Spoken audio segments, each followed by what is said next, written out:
ကုမ္ပဏီကိုအသေးရောက်လာတဲ့အငယ်လေးက group လိုက်ရင်းနှီးပွင့်လင်းပွဲမှာဝိုင်းတောက်တာများသွားပြီးတော့ငါရဲ့စစ်ဆက်ထားတဲ့ဇနီးလောင်းကိုပြေးဖက်ပြီးရန်တန်းတန်းတော့တာပဲငါရဲ့စစ်ဆက်ထားတဲ့ဇနီးလောင်းရှုရှိရွေကတော့သူ့ဘက်ကနေကာကွယ်ပြီးပြောပေးနေသေးတယ်ဒီကောင်လေးကအဲ့ဒီအချိန်တုန်းကမူးနေလို့အတိစိတ်လွတ်သွားတာပါသူဘာလုပ်နေလဲဆိုတာသူ့ကိုယ်သူတော့မသိရှာပါဘူးသူဘာလုပ်နေလဲဆိုတာသူကိုယ်သူမသိဘူးဟုတ်လားဒါဆိုမင်းကောသိလို့ရှာပြန်ထုတ်ပြနေတာလားအဲ့ဒီအမျိုးသမီးကမျက်ခုံးပင်းလိုက်ပြီးငါကတမင်လောက်တာမဟုတ်ပါဘူးအလိုလျောက်တုံ့ပြန်ပြီးသွားတာပါတော်ဆန်းပါမင်းထင်တယ်လို့မျိုးအတိတ်ပဲမရှိပါဘူးတကယ်လို့မင်းကဒီလိုအသေးမွားလေးတွေကိုပဲလိုက်တွေးနေမယ်ဆိုရင်လည်းအလုပ်ထွက်လိုက်လေကုမ္ပဏီကဝန်ထမ်းမဟုတ်တော့ရင်ဒီအရာတွေကိုမင်းလိုက်ကြည့်နေစရာမလိုတော့ဘူးပေါ့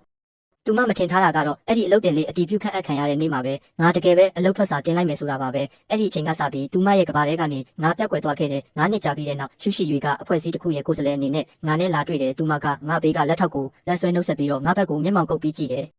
ဒီလောက်အထိရန်ကောက်နေတာလဲတော်လောက်ပြီပေါ့ငါစီပြန်လာပြီးအလုပ်လုပ်ပါတော့မင်းအတွက်ငါစီးမြင်းတွေကိုချိုးဖောက်ပြီးရုံးခန်းတွင်အခြေရေးတားမြစ်ချက်ကိုပယ်ဖျက်ပေးမယ်တစ်ဖက်ကကိုယ်စားလှယ်ကဟောက်ကော့အရန်အချိန်ဆွဲလွန်းနေပြီးဒီအလုပ်ကပူပေါင်းဆောင်ရွက်လို့မရတော့ဘူးဟာဟောက်ကော့မလောပါနဲ့ဥပြစကားတောင်မပြောရသေးဘူးလေရှာမိန် group ကကမ္ဘာအဆင့်900အတွင်းမှာရှိတဲ့ကုမ္ပဏီကြီးပါဝန်ထမ်းတွေရဲ့အရေးချင်းကဒီလောက်အထိတော့မနှိမ့်ကြနိုင်ပါဘူးလောကအမြင်ကျင်းမြောင်းတဲ့သူတွေကိုငါမတွေ့ဘူးတာမဟုတ်ပါဘူးဒါပေမဲ့ဖုန်းတကော်နဲ့ project တစ်ခုလုံးရဲ့အလားအလာကိုဆုံးဖြတ်နိုင်တယ်လို့ထင်နေတာလားဒီလိုမပြောပါနဲ့ဟောက်ကော့ရဲ့သူကရှုညွှန်ကြားရေးမှုပေါ်မှာထူးခြားတဲ့တန်ရောစင်ရှိနေတာကိုအလုတ်ကလည်းအစင်မပြေတော့စိတ်ထဲမှာမကျေနပ်ချက်တွေရှိနေလို့ငါတို့နဲ့စကားမပြောချင်တာလည်းဖြစ်နိုင်တာပဲလေကောင်းပြီမင်းတို့ဘာပြောချင်သေးလဲမိနစ်20ကြာရင်ငါအစည်းအဝေးရှိသေးတယ်ကျွဲဟောက်မျက်နှာဖုံးကွာကျသွားပြီနော်မင်းကကစားချင်တယ်ဆိုမှတော့ငါလည်းအဖော်ပြုတ်ပေးရတာပေါ့အကုန်လုံးကလူဟောင်းတွေပဲဟာဈေးနှုန်းပိုင်းမှာတော့တိတ်ပြီးကက်ဆေးမနေပါနဲ့သူမကပြောရင်းနဲ့ငါရဲ့ဘဲဘက်လက်သူကျွဲကိုစိုက်ကြည့်တယ်အဲ့ဒီမှာရိုးရှင်းတဲ့လက်စွပ်တကွင်းရှိနေတယ်ဘာတဲ့တနာမှမပါတယ်လို့ရွှေတောင်မဟုတ်ဘူးဟောက်ကောကတကယ်ပဲလက်ထက်လိုက်တာလားမင်္ဂလာသတင်းကိုလည်းညီကိုတွေကိုအကြောင်းမကြားဘူးနော်မင်္ဂလာသတင်းအကြောင်းပြောရရင်မင်းကောရှုညွှန်ကြားရေးမှုနဲ့ဘယ်တော့လောက်ကျွေးမှလဲမင်းအလုပ်လုပ်ရင်ခိုးဝစ်ထားတဲ့မင်္ဂလာလက်စွပ်ကိုငါမြင်နေရတယ်နော်ခိုင်ကောရှောက်မပြောပါနဲ့ငါနဲ့ရှုညွှန်ကြားရေးမှုကအထက်လူကြီးနဲ့လက်အောက်ငယ်သားဆက်ဆံရေးတသက်ပါရှုရှိယူရဲ့နှက်ခမ်းထောင်းကအနှဲငယ်တက်သွားပြီးအင်ဂျီကော်လာကိုပြင်လိုက်တယ်ဒီပြုတ်မှုကဝန်ဟိုင်းနဲ့တခြားလုပ်ဖော်ကိုင်ဘက်တွေရဲ့ဆန်းနောက်တန်တွေကိုထွက်ပေါ်စေခဲ့တယ်ငါကတော့ခေါင်းငုံပြီးစားရက်စာတန်းတွေကိုပဲအေးအေးဆေးဆေးတင်းစီနေခဲ့တယ်လွန်ခဲ့တဲ့9နှစ်တုန်းကလည်းဒီလိုမျိုးကြုံခဲ့ဘူးလားပဲအခန်းတကားပွင့်လာပြီးဝန်ထမ်းကကော်ဖီတွေယူလာပေးတယ်ငါကတော့သူတို့ပြဆက်ခင်းနေတာကိုစက်မကြည့်ချင်တာကြောင့်လှည့်ထွက်ဖို့လုပ်လိုက်တယ်နေဦးဟောက်ကောဟာဟောက်ကောမင်းဘာမှမဖြစ်ဘူးမလားတောင်းပန်ပါတယ်အကူကျမတမင်လုပ်တာမဟုတ်ပါဘူးရပါတယ်တယောက်ယောက်ကမင်းကိုတွန်းလိုက်တာမလားမင်းကဘာသဘောလဲကိုဘာသာကိုမစင်မချင်းဖြစ်တာကိုသူများကိုလိုက်အပြစ်တင်နေတာလားဟုတ်တယ်ငါတို့အားလုံးမြင်လိုက်တယ်မင်းဘာသာမင်းလှည့်တာမြန်သွားတာတိတာနေတာကိုကျွဲဟောက်တော်ဆန်းလူကြားထဲမှာအဆက်မခွဲနဲ့သူမရဲ့ကုတ်အင်ဂျီကိုယူပြီးငါဘေးကကလတ်ထိုင်ပေါ်ပြစ်တင်လိုက်တယ်ဘာစကားမှမပြောပေမဲ့အတိတ်ပဲကတော့ရှင်းနေတာပဲငါကအဲ့ဒီအင်ဂျီကိုမထိပဲအေးအေးဆေးဆေးပဲလှည့်ထွက်ခဲ့တယ်ငါတန့်စင်ကန်ခဏသွားလိုက်အောင်မယ်တန့်စင်ကန်မှာအင်ဂျီနောက်ကျောကိုရေနဲ့ခပ်ဖွားဖွားတန့်စင်နေတော့ဖုံးတုံခါလာတယ်ဒရိုင်ဘာကကားရောက်ပြီဖြစ်ကြောင်းအကြောင်းကြားတာမလို့ငါကပြန်စာပို့ပြီးထွက်လာခဲ့တယ်တန့်စင်ကန်အထွက်ကော်ရီဒါအကွေ့မှာစကားပြောတန်ခက်တိုးတိုးကိုကြားလိုက်ရတယ်ဟောက်ကောရှုညွှန်ကြားရေးမှုကမင်းကိုနောက်ထပ်အခွင့်အရေးတစ်ခုပေးဦးမလို့တဲ့ဈေးနှုန်းကိုငါတို့ပြောတဲ့အတိုင်းလုပ်ပေးရင်တခြား project တွေမှာလည်းကူညီပေးမယ်လို့ပြောတယ်ငါသူတို့ကိုဂရုမစိုက်ပဲအခန်းထဲပြန်ဝင်လာခဲ့တယ်အစီရင်ခံစာလုပ်ထားတာမစိုးပါဘူးဝီချက်ကနေပို့လိုက်ပါငါမင်းကိုလောက်ခနှစပေးမယ်မလိုတော့ပါဘူးဒီနေ့အတွက်ဆွေးနွေးပွဲကဒီလောက်ပါပဲကျွဲဟောက်မင်းကရှမိန် group ထဲဝင်သွားရုံနဲ့တော်တန်းနေပြီလားမင်းရဲ့အထက်လူကြီးကဘယ်မှာလဲဒီလို project မျိုးကိုမင်းလိုလူနဲ့ဘယ်လိုလုပ်ဆွေးနွေးခိုင်းရတာလဲကျွဲဟောက်9နှစ်တောင်ရှိပြီးမင်းတော်လောက်ပြီမဟုတ်ဘူးလားရှုညွှန်ကြားရေးမှုငါရဲ့အချိန်ကအရန်တန်ဖို့ရှိပါတယ်မင်းကဘာတွေလာပြီးဟန်ဆောင်နေရလဲအဲ့ဒီတုန်းကငါသာမရှိရင်မင်းအဖွဲ့ကောင်းဆောင်ဖြစ်လာပါမလားအခုရှမိန်မှာအောက်ခြေအလုပ်လုပ်နေရပြီးတော့မင်းရဲ့အောင်မြင်ခဲ့တဲ့ရာဇဝင်တွေကဘသူကြောင့်လဲဆိုတာမေ့သွားပြီလားငါအဲ့ဒီယူကြောင်မိမကိုဂယုမဆိုင်ပဲထွက်လာခဲ့တယ်အဲ့ဒီညမှာကားပေါ်ကနေအတန်းဖော် group ထဲကစာတွေကိုကြည့်နေမိတယ်ဒီည9နာရီကျင်းရွက်ဟိုတယ်မှာနော်မိဆုံးမင်းလည်းမင်္ဂလာဆောင်ပြီးပြီပဲမလာလို့မရဘူးနော်အဲ့ဒီတုန်းကဝန်ဆရာမကမင်းကိုအချစ်ဆုံးပဲဟာငါဖုန်းမျက်နှာပြင်ကိုစိုက်ကြည့်ပြီးနောက်ဆုံးတော့ကောင်းပါပြီလို့ပြန်လိုက်တယ်ဝန်ဆရာမကငါအပေါ်ကျေးဇူးရှိခဲ့တာမလို့ရှုရှိယူကိုမတွေ့ချင်တာနဲ့ပဲသူမရဲ့မျက်နှာကိုမထောက်ထားပဲမနေနိုင်ဘူးလေအဲ့ဒီညမှာရှုရှိယူကကျင်းရွက်ဟိုတယ်ရဲ့အထက်တစ်ခုလုံးကိုငါထားပြီးအတန်းဖော်တွေကိုပျော်ပျော်ပပဧည့်ခံနေတယ်လူ36ယောက်နဲ့သူတို့ရဲ့မိသားစုဝင်တွေကြောင့်အရန်စီကားနေကြတယ်တယောက်ကငါ့ကိုမြင်တော့စကားဆလာတယ်ဟောအဟောက်လည်းရောက်လာပြီပဲကြားရတဲ့လောက်တော့မင်းအလုပ်ထွက်ပြီးကလေးကအလုပ်ကန်အတီးတကျမရှိဘူးဆိုမင်းနဲ့ရှီရောကကုမ္ပဏီတစ်ခုထဲမှာပဲအလုပ်လုပ်နေတာမဟုတ်ဘူးလားဘာလို့ရှုညွှန်ကြားရေးမှုကိုမိအောင်မဖမ်းထားတာလဲငါကတော့ပြုံးပြရုံနဲ့ပြုံးပြပြီးဘာမှပြန်မပြောပဲထောက်တနေရမှာဝင်ထိုင်လိုက်တယ်မင်းတို့ကဘာတိလို့လဲအဟောက်ကအဲ့ဒီတုန်းကရှီရောနဲ့ကျောင်းတစ်ခုလဲတက်ချင်လို့တက္ကသိုလ်ဝင်ခွင့်စာမှုပွဲမှာတမင်အမတ်လျှော့ဖြေခဲ့တာတကယ်ဆိုတခြားကျောင်းကြီးတွေတက်လို့ရတာကိုအိမ်ကပြန်ဖြေခိုင်းတာတော့တေဖို့ညင်းပြီးရှုရှိယူနဲ့ကျောင်းတစ်ခုလဲတက်ခဲ့တာလေရှုရှိယူကဝိုင်ခွက်ကိုလှုပ်ရမ်းရင်းပြုံးပြီးပြောလိုက်တယ်လူတိုင်းမှာသူ့ကန်နဲ့သူရှိတာပဲလေလူတိုင်းမှာသူ့ကန်နဲ့သူဟုတ်လားငါရဲ့ဖြတ်တန်းခဲ့တဲ့လူငယ်ဘဝကိုပြန်တွေးမိသွားတယ်အဲ့ဒီတုန်းကငါတကယ်ပဲအမတ်လျှော့ဖြေတာမျိုးအထိမိုက်မဲခဲ့ဘူးတာပဲအခုသူမရဲ့ပေါက်ပြက်ပြက်ပြောဆိုတန်ကိုကြားရတော့ငါကတကယ်ပဲရေစရာကောင်းခဲ့မှန်းသိလိုက်ရတယ်ရှုညွှန်ကြားရေးမှုကတော့စီးပွားရေးကောအခြေရေးကောအဆင်ပြေနေတာဒါမှတကယ်ပြီးပြည့်စုံတဲ့ဘဝပေါ့တ ချို့လူတွေကတော့လမ်းကိုကိုယ့်ဘာသာကိုရွေးခဲ့တာပဲလေခံရရင်လည်းကိုယ့်ဘာသာကိုခံရမှာပေါ့သူများကိုသွားပြစ်တင်လို့မရဘူးဝိုင်းတောက်ပြီးတဲ့နောက်စကားတွေကပိုပြီးရွက်ဆောင်လာတယ်အဲ့ဒီအချိန်မှာဖုန်းတုံခါလာတာကငါအမေစီကဖြစ်နေတာမလို့ငါလာတာဆောင်ဘက်ကိုထွက်ပြီးဖုန်းကင်လိုက်တယ်မင်းပဲအချိန်ပြန်လာမှလဲကလေးကိုသွားကြိုပေးဦးမကြခင်ပြန်လာပါမယ်အမေအာဟုတ်မင်းလက်ထပ်ပြီးပြီလားငါတို့ကအတန်းဖော်ဟောင်းတွေပဲဟာဘာလို့မင်္ဂလာဆောင်တုန်းကငါတို့ကိုဖိတ်စာမကြွေးရတာလဲမင်္ဂလာဆောင်မလုပ်ဖြစ်လို့ပါဒါဆိုစောစောကမင်းအမေပြောတာကလေးသွားကြိုရမယ်ဆိုတာကအင်းအခုငါအလောက်ကကလေးကြိုဖို့လုပ်ပေးရတာလေအခန်းထဲပြန်ရောက်တော့ဝန်ဆရာမကကိစ္စတစ်ခုရှိလို့မလာနိုင်တော့ကြောင်းကြားလိုက်ရတယ်ငါအချိန်ကိုတစ်ချက်ကြည့်ပြီးအားလုံးပဲပျော်ပျော်ပါပါတောက်ကြပါဦးငါအရင်သွားခွင့်ပြုပါဦးမယ်ဟောသူသေးအိမ်ကကလေးကိုဒရိုင်ဘာသွားကြိုရအောင်မယ်ထင်တယ်နော်ငါခေါင်းနဲ့ပြီးစောစောကလာတာဆောင်မှာစကားလာပြောတဲ့အတန်းဖော်မလေးကိုကြည့်လိုက်တယ်သူမကဒီလိုမျိုးရှောက်ပြောလိုက်တာကိုငါလည်းရှင်းပြမနေတော့ပဲလှည့်ထွက်ခဲ့တယ်ဟိုမှာငါမင်းကိုလိုက်ပို့ပေးမယ်မလိုပါဘူးကျွေးဟောက်မင်းကတကယ်ပဲဘာဖြစ်ချင်နေတာလဲငါဘာမှမဖြစ်ချင်ပါဘူးဒါပေမဲ့ရှုညွှန်ကြားရေးမှုကငါ့ကိုလိုက်ပို့ရင်မင်းရဲ့စိတ်ဆက်ထားတဲ့သူကသုံးလို့မနေဘူးလားအဲ့ဒီတော့ငါအခြေအနေကြောင့်ငါလည်းအတင်းကျပ်လုပ်ခဲ့ရတာပါတကယ်လို့ငါတို့ကြားမှာတခုခုရှိခဲ့ရင်အခုဆိုကလေးတောင်ဘယ်လောက်ကြီးနေပြီလဲမသိဘူးဒါဆိုရင်လည်းမင်းတို့မကြခင်တာသမီယတနာထွန်းကားပါစေလို့ဆုတောင်းပေးပါတယ်အခုထိအချိန်မီပါသေးတယ်ငါသူမစကားဆုံးအောင်မဆောင်ပဲလမ်းဘေးမှာရပ်ထားတဲ့တက်စီပေါ်တက်လိုက်တယ်နောက်ရက်မှာအလုပ်ကိစ္စအဆင်မပြေဖြစ်ပြီးအထက်မှာရှုရှိရီတို့အဖွဲ့နဲ့တိုးပြန်ရောဒီလိုပွဲမျိုးကိုလာတာဆိုတော့ဟောက်ကောကမင်းရဲ့တထေးနောက်ကိုလိုက်ပြီးပွဲတက်လာတာထင်တယ်ငါလုံခြုံရေးတွေကိုပြောပေးရမလားမင်းကိုအထဲပေးဝင်ပြီးတထေးကိုပြုစုဖို့လေတော်စမ်းပါလူကြားတဲ့အဆက်မခွဲနဲ့နောက်ဆိုငါရဲ့လက်အောက်ငယ်သားဖြစ်လာရင်ဒီလိုပွဲမျိုးကိုလာဖို့အခွင့်အရေးရှိလာမှာပါစိတ်ဆိုးပြီးတော့စွန့်မလုပ်ပါနဲ့အထဲမှာအကုန်လုံးကသတင်းထောက်တွေကြီးပဲရှုညွှန်ကြားရေးမှုကြည်ရတဲ့လောက်မင်းတို့ကုမ္ပဏီကတော်တော်အားနေပုံပဲအလုပ်ကိစ္စပြတ်သွားတာတောင်ဒီလိုပွဲမျိုးကိုလာဖို့အချိန်ရှိသေးတယ်ကျွေးဟောက်အဲ့ဒီတုန်းကသင်ခဲ့ရတဲ့ပညာတွေကိုခွေးကျွေးလိုက်ပြီလားရှုညွှန်ကြားရေးမှုသူ့ကိုအထင်ကြီးမနေပါနဲ့တကယ်လို့သူကတော်တယ်ဆိုရင်ဒီလိုမျိုးဝစ်ပြီးပွဲလာပါမလားသူတောင်းစားကြနေတာပဲသူကဝန်ထမ်းလေးတစ်ယောက်ပဲဟာအားလုံးကိုဆုံးဖြတ်နိုင်တယ်လို့ငါမထင်ပါဘူးဟုတ်ပါဟောက်ကောဝစ်ထားတာတွေကဘာတစ်စိမ့်မှလည်းမရှိဘူးအိမ်မက်တွေပဲမက်နေတာထင်တယ်ပြောလို့ပြီးပြီလားပြီးရင်လမ်းဖယ်ပေးပါငါအချိန်မရှိဘူးမင်းကတကယ်ပဲလူစကားနားမလဲတာလားအထက်ဝင်ချင်းရင်လည်းငါပေးမှာပဲငြိမ်ငြိမ်လေးနေပါ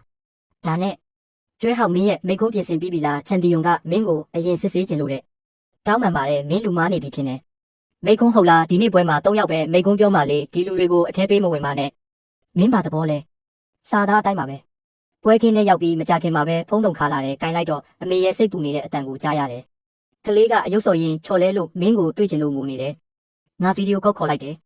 အဖေမိကုံးပြောတာကိုခဏဆောင်တော့ပြီးရင်လာခေါ်မယ်စိတ်တူကိုကောင်းလိုက်တာငါတို့ကိုအထဲပေးမဝင်ဘူးတော်သေးတာပေါ့ငါကဖိတ်စာတွေဝယ်ပြီးလဲလိုက်လို့ရှုညွှန်ကြရေးမူပြန်ရောက်ရင်ဒါတွေကိုကုမ္ပဏီကနေအသုံးစရိတ်ပြန်တောင်းပေးရမယ်နော်အဲ့ဒီကျွဲဟောက်ကတော့ဟန်ဆောင်နေတာပဲမိကုံးပြောမဲ့တဲ့သူမပါပါဘူးအားလုံးပါဇက်ပိတ်ထားစမ်းဒီနေ့ပွဲတွေကလူတွေကအလားလာရှိတဲ့ဖောက်တယ်တွေကြီးပဲအခုကုမ္ပဏီကဘလို့အခြေအနေရောက်နေလဲမသိကြဘူးလားအချိန်ရှိရင်အလုပ်လုပ်ကြစမ်းပါတနာရီခွဲကြရင်သတင်းထောက်ကငါ့ကိုအင်တာဗျူးဖို့ရှိတဲ့စာရွက်စာတမ်းတွေကိုတေချာပြန်စစ်ထားကြအောင်ရှုညွှန်ကြရေးမူမင်းကစီးပွားရေးမှာအောင်မြင်ပေမဲ့အခြေရေးမှာတော့တိတ်ဆိတ်နေတာပဲနော်စီးပွားရေးကိုပဲအဓိကထားတာပါကြားရတဲ့လောက်တော့မင်းမှာအချစ်ဦးတယောက်ရှိခဲ့ဘူးလေဆိုဒါပေမဲ့အဆင်မပြေခဲ့ဘူးအချို့မျိုးသားတွေကလက်ထပ်ပြီးဘဝတက်လန်းရှာတာကိုမင်းဘယ်လိုမြင်လဲငါပွဲခင်းထဲကနေဖျက်လျှောက်လာတော့သတင်းထောက်တွေအင်တာဗျူးနေတာကိုတွေ့ရတယ်ရှုရှိတွေကအင်တာဗျူးခုံမှာထိုင်နေတယ်အားလုံးပဲရှုညွှန်ကြားရေးမှုရဲ့ကိုရေးကိုတာကိုတိတ်မမေးကြပါနဲ့အဲ့ဒီတုန်းကသူတကယ်ပဲအရေးချင်းမရှိတဲ့သူနဲ့တွေ့ခဲ့ဘူးတာပါဒါပေမဲ့အခုအဲ့ဒီအမျိုးသားကတထေးကတော့ရဲ့ဒရိုင်ဘာလုပ်နေရပြီးကလေးကြိုပို့ပေးနေရတယ်လေဟောဒါကစောစောကပြောတဲ့ရှုညွှန်ကြားရေးမှုရဲ့အချစ်ဦးမဟုတ်ဘူးလားကျွဲဟောက်ကြားရတဲ့လောက်တော့မင်းကရှုညွှန်ကြားရေးမှုစီကနေအကျိုးမြတ်လိုချင်လို့စာမွေးပွဲကိုတောင်တမင်အမှတ်လျှော့ဖြေခဲ့တယ်ဆိုအခုကုမ္ပဏီကအလုပ်ထုတ်ခံရပြီးနောက်ဒရိုင်ဘာလုပ်နေရတယ်ဆိုတာဟုတ်ပါသလားဒီနေ့ဒီကိုလာတာကောရှုညွှန်ကြားရေးမှုကိုအသုံးချပြီးနာမည်ကြီးချင်လို့လားအဲ့ဒီအချိန်မှာပွဲခင်းတကားကြီးပွင့်လာပြီးဝစ်စုံလေးနဲ့ကောင်လေးတယောက်ပြေးဝင်လာတဲ့ကင်မရာတွေအကုန်လုံးကအဲ့ဒီဘက်ကိုလှည့်သွားကြတယ်တခင်လေးဘာလို့တယောက်တည်းဒီကိုရောက်နေတာလဲဖေဖေမိမိကပြောတယ်ဖေဖေကငါတို့ကိုမတိချင်အောင်ဆောင်ပြီးစော့နေတာတဲ့ဒါကရှမ်းမင်း group ရဲ့ဥက္ကဋ္ဌမဟုတ်ဘူးလားတကယ်လူကိုယ်တိုင်ကဗီဒီယိုတွေကထပ်ပို့ပြီးချောတာပဲတောင်းပန်ပါတယ်အားလုံးပဲငါအမျိုးသားကလူသိရှင်ကြားဖြစ်ရတာကိုတိတ်မကြိုက်ပေမဲ့အရေးချင်းရှိတဲ့သူပါဒရိုင်ဘာသွားလုပ်နေရမယ့်သူမျိုးမဟုတ်ပါဘူးမင်းမှာဘယ်လိုလုပ်ကလေးရှိနေတာလဲသူဘယ်နှစ်နှစ်ရှိပြီလဲရှုညွှန်ကြားရေးမှုကငါသားရဲ့အသက်ကိုတော်တော်စိတ်ဝင်စားနေပုံပဲဥက္ကဋ္ဌကျေးဇူးပြုပြီးကြွပါရှုညွှန်ကြားရေးမှုမင်းအထင်လွဲနေပါပြီငါတို့နဲ့ဟောက်ကောကအတန်းဖော်ဟောင်းနေပါငါတို့ပြန်ကြစို့မေဒီနေ့သားလိမ့်မာတယ်မလားလိမ္မာတာပေါ့ဒီညကတုန်းကမိနစ်30ပို့ကြည့်ခွင့်ပေးမယ်ကားပေါ်မှာငါသတင်းပေါက်အပြင်ဘက်ကမီးရောင်တွေကိုကြည့်ရင်းနဲ့လွန်ခဲ့တဲ့9နှစ်တုန်းကအကြောင်းတွေကိုပြန်တွေးမိသွားတယ်အလုပ်ထွက်ပြီး3လကြာမှငါရှာမိန် group ရဲ့အောက်ခြေအလုပ်ထဲဝင်ခဲ့တယ်အဲ့ဒီတုန်းကရှလင်းကလည်းကုမ္ပဏီရဲ့ရာလူလူပွဲတွေကြောင့်ဝန်ထမ်းဖြစ်နေပဲအလုပ်ဝင်ခဲ့တာသူမကငါညလုံးပေါက်စူးစမ်းထားတဲ့အစီအစဉ်တွေကိုတွေးခဲ့ရတယ်လို့ငါအနိုင်ကျင့်ခံရတော့ကအခြေအနေတွေကိုလည်းမြင်ခဲ့ရတယ် နောက်ပိုင်းမှာသူမကငါအတွက်အချိန်ချင်းကူညီပေးခဲ့ပြီးသူမအခက်ခဲကြုံရတော့ကလည်းငါကူညီပေးခဲ့တယ်ငါတို့တိတ်တဆိတ်ချစ်သူဖြစ်ခဲ့ကြပြီးလက်ထက်တုန်းကလည်းအကြီးအကျယ်မလုပ်ဖြစ်ခဲ့ဘူးကလေးမွေးရဲ့နေကြမှာရှင်လင်းကမျက်ရည်တွေနဲ့ငါ့ကိုအကုန်လုံးဖွင့်ပြောပြခဲ့တယ်သူမကရှာမီသားစုရဲ့ဆက်ခံမဲ့သူတွေကတယောက်ဖြစ်နေတာကြောင့်အကယ်၍ငါတို့အကြောင်းကိုလူသိရှင်ကြားထုတ်ပြောလိုက်ရင်ငါအနေနဲ့ကြုံရမှာဆိုလို့ဖုံးကွယ်ထားခဲ့တာတဲ့သူမကတောင်းပန်ပါတယ်ဒါပေမဲ့မင်းကိုထပ်ပြီးအနေနဲ့မကြုံစေချင်တော့ဘူးလို့ပြောခဲ့တယ်ဖုံးကွယ်ထားခဲ့တာမှန်ပေမဲ့ငါသူမကိုခွင့်လွှတ်ဖို့ရွေးချယ်ခဲ့ပါတယ်သူမကရှမီသားစုရဲ့ဆက်ခံသူမလို့လည်းမဟုတ်တယ်လို့အခုတထေးကတော့ဖြစ်နေလို့လည်းမဟုတ်ပါဘူးသူမကငါ့ကိုတခါမှစိတ်ဆင်းရဲအောင်မလုပ်ခဲ့ဘူးလို့ပါပဲသူမနဲ့အတူရှိနေရပြီးတဲ့နောက်ငါတကယ်ပဲနားလည်သွားခဲ့ရတယ်တကယ်ချစ်ချင်းခံရတဲ့သူကမိမိကိုယ်ကိုတန်ဖိုးရှိကြောင်းအချိန်ချင်းသက်သေပြနေဖို့မလိုပါဘူးငါအတိတ်ကအကြောင်းအရာတွေကိုမေ့ပစ်လိုက်ပြီလို့ထင်ခဲ့ပေမဲ့ငါနဲ့အမေစူးစမ်းထားတဲ့အဝိတ်ထဲအမှတ်တစိတ်လေးကိုတယောက်ကတမင်နှိပ်ကိုနေတာကိုသိလိုက်ရတဲ့အချိန်ထိပေါ့ကျွန်တော်နဲ့အမေတို့ပူးပေါင်းတည်ထောင်ထားတဲ့အမတ်တစိတ်အဝတ်ထဲကုမ္ပဏီလေးဟာအကြောင်းရင်းမရှိဘဲဖိနှိပ်ချုပ်ချယ်ခြင်းခံနေရပါတယ်။ရေရော့အထွေထွေမန်နေဂျာ Starboard Group ရဲ့ဝင်းတို့အဝတ်ထဲလုပ်ငန်းကကျွန်တော်တို့ရဲ့ဖောက်တယ်တွေကိုထပ်ပြီးကြားပြတ်လူသွားပြန်ပြီးဒီလထဲမှာ10ယောက်မြောက်ရှိနေပြီလို့ဝန်ထမ်းတစ်ယောက်ကလာပြောပါတယ်ကျွန်တော်အေးစစ်စစ်ပဲပြန်ဖြေလိုက်တယ် QC ကတော့အခုထိလက်မလျှော့သေးဘူးပဲရေးစရာကောင်းတာကသူမအရင်တုန်းကအထင်မြင်အသေးဆုံးလုပ်ငန်းကအဝတ်ထဲလုပ်ငန်းပဲဖြစ်ပါတယ်အဝတ်ထဲလုပ်ငန်းကအကျိုးမြတ်နေတဲ့အချိန်ကြာတဲ့လက်ကျန်ပစ္စည်းတွေကလူကိုဒုက္ခပေးတယ်လို့သူမအမြဲပြောလို့ရှိတယ်ကျွန်တော်မှတ်ညံထဲမှာသူမကဒီလိုအပေါ်ငွေတွေရှိရင် artificial intelligence ထဲမှာယင်းနှိမ့်ညွန့်နေတာကပိုကောင်းမယ်လို့အမြဲအကြံပေးခဲ့ဘူးတယ်ဒါပေမဲ့အခုတော့အဝတ်ထဲလုပ်ငန်းကိုအထင်သေးခဲ့တဲ့ QC ဟာကျွန်တော်ရဲ့အသစ်ဆက်ဆက်အမှတ်တစိတ်ကိုနှိမ့်နှင်းဖို့အတွက်ကုန်ကျန်းပေးသွင်းတဲ့သူတွေရဲ့ကားတကားကိုကိုယ်တိုင်ဖွင့်ပေးနေပြီးဖောက်တဲ့အသေးလေးတွေနဲ့မနက်3နာရီအထိအရက်တောက်ပြီးမျက်နှာချိုသွေးနေရရှာတဲ့ဒီအကြောင်းတွေကိုကျွန်တော် CLN ကိုတခါမှမပြောပြခဲ့ဘူးဘာလို့လဲဆိုတော့ဒါက CM သားစုရဲ့လုပ်ငန်းမဟုတ်လို့ပါကျွန်တော်ကအနှစ်30ကြာရက်တက်နေခဲ့တဲ့ကျွန်တော်အမေရဲ့ဒီဇိုင်နာအိမ်မက်ကိုအကောင့်ထဲဖော်ပေးနေတာတသက်ပဲဖြစ်ပြီးဘာစီးပွားရေးကစားပွဲဒါမှမဟုတ်ကလပ်စားချေတဲ့ဂိမ်းတွေကိုမှဝင်ဖို့စိတ်မကူးထားပါဘူးတခါကကလပ်တစ်ခုမှာဖောက်တဲ့တယောက်နဲ့တွားတွေ့ရင် Starboard Group ကဝန်ထမ်းတွေပျော်ပွဲစားလုပ်နေတာနဲ့မတော်တဆတိုးမိပါတယ်အခန်းထဲမှာ QC ကဝိုင်ကွက်ကိုလှုပ်ရမ်းရင်ပြောနေတာက UL Next Zealand တို့ကလင်မယားတွေဖြစ်ဖို့လုံးဝမဖြစ်နိုင်ဘူးတဲ့ဝိုင်ဟန်ကတန်တရားနဲ့မေးတယ်ဒါပေမဲ့အဲ့ဒီနေ့ကပွဲမှာဈေးအထွေထွေမန်နေဂျာကကိုယ်တိုင်ဝန်ခံသွားတာပဲလေဒါကအတူအယောင်ဖြစ်နိုင်မလားရှုရှိကလှောင်ပြုံးပြုံးရင်းတရုတ်ဆောင်နေတာပါချမ်းသာတဲ့သူတွေကဘာမှမရှိတဲ့လူတယောက်ကိုသမီးနဲ့ပေးစားပါမလားတခုခုကိုဖုံးကွယ်ဖို့အတွက်အသုံးချခံတယောက်လိုနေလို့ဖြစ်မှာပေါ့လို့ပြောလိုက်တဲ့တယောက်ကဝင်ပြောတယ်ဒါဆိုရင်အဲ့ဒီကလေးကယူရဲ့ကလေးမဟုတ်ဘူးပေါ့ရှုရှိကအတိတ်ကိုပြန်စဉ်းစားရင်နေလို့မသိပါဘူးငါအတွက်ဆိုရင်မိသားစုကိုတောင်စန့်ကျင်ရတဲ့အမျိုးသားကုမ္ပဏီမှာချစ်သူမထားရဘူးဆိုရင်တော့ငါအတွက်အနောက်ရှက်မဖြစ်အောင်အလုပ်ကနေတိတ်တဆိတ်ထွက်သွားပေးတဲ့အမျိုးသားကငါနဲ့ပဲကလေးယူမယ်လို့ပြောခဲ့တာပဲသူငါရှိကိုပြန်ရောက်လာတာကငါစီကိုပြန်လာဖို့ပဲဖြစ်မှာပါလို့ယုံကြည်ချက်အပြည့်နဲ့ပြောနေပါတယ်သူကကန်ကောင်းလို့ဇဲမိသားစုစီမှာဒရိုင်ဘာအဖြစ်ကပ်ပါသွားတာပါဇာယဝင်းရဲ့အဖေကလည်းဒရိုင်ဘာဘဝကလာတာဆိုတော့တနာပြီးတရုတ်ဆောင်ပေးနေတာဖြတ်စစ်မှာပါတကယ်လို့သူကဆီယဝင်းရဲ့အမျိုးသားသာဆိုရင်အခုလိုအလုပ်တွေထွက်လုပ်နေပါမလားကြည့်နေလိုက်ပါသူ3လတောင်ခံမှာမဟုတ်ဘူးလို့သူမကဆက်ပြောတယ်ကျွန်တော်ရင်ထဲမှာတကယ်ကိုရေချင်စိတ်ပေါက်သွားပါတယ်လွန်ခဲ့တဲ့နှစ်ကလမ်းခွဲခဲ့တာကျွန်တော်ဖြစ်ပေမဲ့တစ္ဆာဖောက်ခံရတာကလည်းကျွန်တော်ပါပဲကျွန်တော်တို့ကြားကကိစ္စတွေကအတိတ်မှာကြံခဲ့ပြီလို့ထင်ခဲ့ပေမဲ့ဖြစ်ရှိကတော့အခုထိရင်ထဲမှာအညိုးတွေထားနေတော့မှာပဲသူမကဒုတိယအကြီးကဲနေရာကိုခက်ခက်ခဲခဲတက်လန့်ခဲ့ပေမဲ့ကျွန်တော်ကိုနှိပ်ကုဖို့အတွက်အဆင့်တန်းမရှိတဲ့ကစားပွဲတွေကိုကစားနေတော့မှာပဲကျွန်တော်တက်ပြင်းချလိုက်ပြီးလက်ထောက်စီကိုစာပို့လိုက်တယ်မနက်ဖြန် Starboard ကတွားညှိနှိုင်းမဲ့ဈေးဝယ်စင်တာနာမည်ကိုစုံစမ်းလိုက်ပါတယ်အဲ့ဒီတော့လေထိတ်တိုက်ရင်ဆိုင်ကြတာပေါ့နောက်တစ်နေ့မှာကျွန်တော်နဲ့အမေတွေ့အခန်းထဲကိုဝင်သွားတော့ဖြူရှိကစင်တာမန်နေဂျာနဲ့စကားပြောနေတာကိုတွေ့လိုက်ရတယ်သူမကကျွန်တော်ကိုမြင်တော့ယူဟာတိုက်ဆိုင်လိုက်တာမင်းတို့လည်းဒီကိုလာလားလို့မေးတယ်ကျွန်တော်သူမရှိက Starboard ရဲ့အဝတ်ထဲစရင်ကိုကြည့်ပြီးမေးလိုက်တယ်ဖြူအထွေထွေမန်နေဂျာကအရင်တုန်းကအဝတ်ထဲလုပ်ငန်းကအလားလာမရှိဘူးလို့ပြောခဲ့တာမဟုတ်ဘူးလားသူမကကျွန်တော်နားကိုကတ်လာပြီးအခြေအနေတွေကပြောင်းလဲသွားပြီလေယူဟာမင်း Starboard ကိုပြန်လာမယ်ဆိုရင်မင်းလိုချင်တဲ့အခြေအနေအားလုံးကိုငါပေးမယ်မင်းအမေရဲ့အိမ်မက်ကိုလည်းငါဝင်မနှောက်ယှက်ဘူးဘလို့လဲတဲ့ကျွန်တော်သူမရဲ့လက်ကိုအตาရဖဲလိုက်ပြီးစုအထွေထွေမန်နေဂျာမင်းကျွန်တော်တို့ရဲ့နမူနာဝတ်စားတွေကိုတွန့်ကျင်အောင်လုပ်နေပြီလို့ပြောလိုက်တဲ့သူမကလောင်ရရင်ဒီလိုအမိုက်တွေနဲ့လားလို့ပြောပါတယ်အဲ့ဒီအချိန်မှာကျွန်တော်သူမရဲ့ဘားကိုဖျက်ရိုက်လိုက်တဲ့တိတ်မှာ QC နဲ့တက္ကသိုလ်တစ်ခုလေးတက်နိုင်ဖို့အတွက်ကျွန်တော်ရမှတ်တွေကိုတောင်ရှော့ချခဲ့ဘူးလေအဲ့ဒီတုန်းကကျွန်တော်မိကသူမကိုတိတ်မကြိုက်ဘူးတကယ်ချစ်တဲ့သူဆိုရင်မင်းရဲ့အနာဂတ်ကိုလောင်းကြီးမထက်ခိုင်းဘူးလို့အမေကပြောခဲ့ဘူးလေဒါပေမဲ့ကျွန်တော်ကဆွတ်လုတ်ခဲ့တော့အမေကတညလုံးငိုပြီးနောက်ဆုံးတော့အဖေကိုဖြောင်းဖြပေးခဲ့ရရှာတယ်ကျွန်တော်တို့တွဲနေစဉ်၄နှစ်အတွင်းမှာရှူရှိဝစ်ခဲ့တဲ့အဝတ်စားတွေကကျွန်တော်အမေကိုယ်တိုင်ချုပ်ပေးခဲ့တာတွေကြီးပါပဲဒါပေမဲ့အမေကတော့ဒါတွေကလမ်းဘေးကဝယ်လာတာပါလို့ပဲအမြဲပြောခဲ့တယ်အဲ့ဒီချုပ်ရိုးချုပ်သားတွေကစေတနာတွေကိုရှူရှိကတော့အဆုံးထိမမြင်ခဲ့ပါဘူးမင်းတည့်ရတာနဲ့ငါအမေကဘွားဘွားစီကနေပညာမွေဆက်ခံပြီးနှစ်30လုံးလုံးစူ embroidery စူပန်းထိုးကိုပြန်လဲဖော်ထုတ်ဖို့စူးစမ်းနေတာဒါကိုမင်းကသူမရှိမှဒီလိုကျေးဇူးကမ်းတဲ့စကားတွေပြောရတယ်ပေါ့ငါတို့ရဲ့တန်ရောစင်ကတော့ကုံဆုံးသွားပြီဒါပေမဲ့မင်းရဲ့လူသားဆန်မှုတွေကိုကုံဆုံးသွားပြီလားလို့ကျွန်တော်မေးလိုက်တယ်မေကတုံတုံရင်ရင်နဲ့သူမလက်ထဲကပိတ်ဆက်ကိုကင်ထားတာတွေ့လိုက်ရတယ်အဲ့ဒါကဘွားဘွားမသိခင်ကအမေကိုပေးခဲ့တဲ့အဖိုးတန်ပစ္စည်းတစ်ခုပါဖြူရှီယာကလည်းအဲ့ဒါကိုမြင်တော့အံ့ဩသွားပြီးဇေယျဟာငါရှင်းပြရစီဒါကဘာလဲဆိုတာငါမသိလို့ပါလို့ပြောတယ်ဖြူရှီမင်းကဘယ်ရာကယတနာဘယ်ရာကအမိုက်ဆိုတာကိုဘယ်တော့မှခွဲခြားနိုင်မှာမဟုတ်ဘူးငါဒီနေ့လာတာကစာချုပ်ချုပ်ဖို့မဟုတ်ဘူးမင်းဘယ်လောက်ထိအရှက်မရှိနိုင်တယ်လဲဆိုတာလာကြည့်တာငါတို့ရဲ့ဒီဇိုင်းတွေကိုခိုးယူခဲ့တာမင်းပဲပေါ့လို့ကျွန်တော်ပြောလိုက်တယ်ကျွန်တော်အထောက်ထားတွေကိုဓာတ်ပုံရိုက်ပြီးရှင်းနေစီကအစားကိုစောင့်နေလိုက်တော့လို့ပြောပြီးအမေကိုခေါ်ပြီးထွက်လာခဲ့တယ်အဲ့ဒီအချိန်မှာဂျိန်းဂျင်းငန်ကရောက်လာပြီးဂျိုဟာမင်းယူနေတာလားဘာလို့လူကိုရိုက်ရတာလဲလို့လာអော်တယ် ငါအမေကပြပြတလဲနဲ့ရှေ့တိုးလာပြီးတားတဲ့ရှုရှိယူကတော့တလန်းဦးအောင်ဂျန်ရှက်အန်ရဲ့လက်ကောက်ဝတ်ကိုဖမ်းဆွဲပြီးဆွဲဖယ်လိုက်တယ်သူမင်းကိုရိုက်တယ်လေဂျန်ရှက်အန်ရဲ့အတန်ကတုံခါနေတယ်အထက်တန်းကျောင်းကလေးကသူကမင်းပေါ်ကိုစိတ်ကပ်ပြီးမခွာရမ်းလိုက်နေတာမဟုတ်ရင်မင်းကဘာလို့ဒီလိုမျိုးစီးစိမ်မက်ပြီးအဝါရောင်တန်းနေတဲ့ယောက်ျားနောက်ကိုဒီလောက်နှစ်တွေအကြာကြီးအချိန်ဖြုံးပြီးလိုက်နေမလဲငါရှိကိုတက်သွားပြီးလက်မြောက်ကပါရိုက်ချက်အဖြတ်တောက်တစ်ခုနဲ့အလိုက်တင်လေးပြန်တုတ်ပြန်လိုက်တယ်ဂျန်တခင်လေးကဒီလောက်တောင်စိတ်လှုပ်ရှားနေတာခိုးယူထားတဲ့အဲ့ဒီဒီဇိုင်းပုံစံတွေကြောင့်လားဝယ်သူကဈေးရမ်းနှိမ်လုံးလို့လားသူ့ရဲ့မျက်တုံငယ်အိမ်ကရုတ်တရက်ကြုံသွားတယ်ငါကအိတ်ကထဲကနေဖုန်းကိုထုတ်လိုက်တယ်မျက်နှာပြင်ပေါ်မှာကတော့လုံခဲ့တဲ့အပတ်ကသူနဲ့ပိတ်စကုန်တယ်လို့လျှို့ဝှက်တွေ့ဆုံနေတဲ့ဓာတ်ပုံပဲဖြစ်တယ်အတန်ဖမ်းထားတာကိုဖွင့်ပြဖို့လိုသေးလားမင်းကတခြားလူတွေကိုဘယ်လိုပြောခဲ့လဲပစ္စည်းအဟောင်းတွေရဲ့အပေါ်စားဒီဇိုင်းတွေကိုနည်းနည်းပါးပါးပြင်လိုက်ရင်သုံးလို့ရပြီလို့မဟုတ်ဘူးလာ